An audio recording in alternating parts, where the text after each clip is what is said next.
all of those things apply to the State of Israel in its treatment of the Palestinians, and yet the government is concerned about its use of language and doesn't feel it is appropriate to even use the word apartheid when Amnesty International, the most respected human rights organisation in the world, and Human Rights Watch, within a very short period of time, issue these damning reports, saying that Israel, since its foundation, has been built on a system of oppression and domination and apartheid and racism, involving the murder of unarmed, innocent civilians on a regular basis, arbitrary detention and imprisonment, land annexations, the displacement of people, the denial of basic fundamental rights to 6 million Palestinians who are displaced outside Israel and the occupied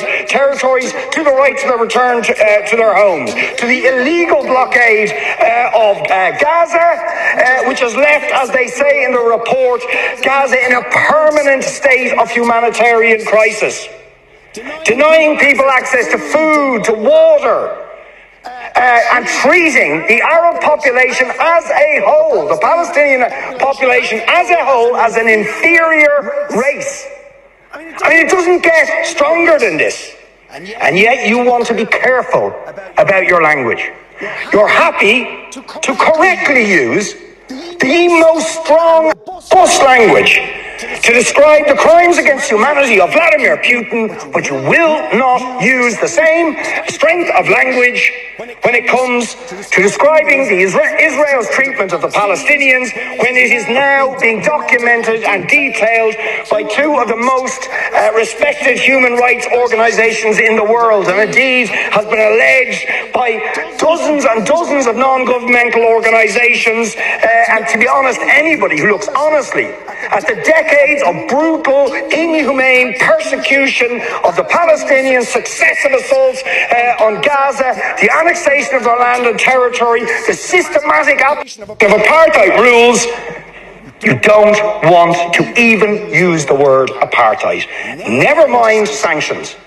5 days sanctions against Putin and his thugs, 70 years of oppression by the Palestinians, and it wouldn't be, what was the word you used?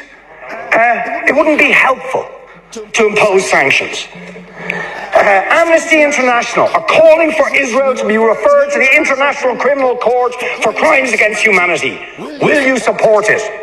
They are calling for targeted sanctions against Israeli officials who are perpetuating the system of apartheid, just exactly the same types of sanctions you've just initiated against Vladimir Putin.